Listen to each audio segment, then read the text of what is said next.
Hi guys, ayan o nag-pump ako para pagkabukas may madidi si Aya. Tingnan nyo guys o ang gatas. While working, pump para may madidi si Aya.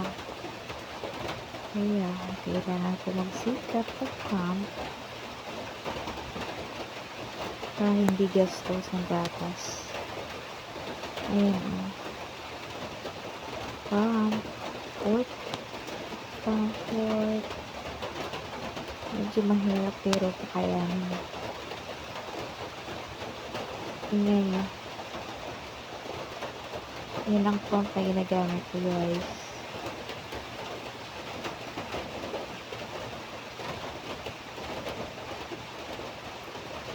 Ayan o, malapit na napupuno yung gatas. Marami na.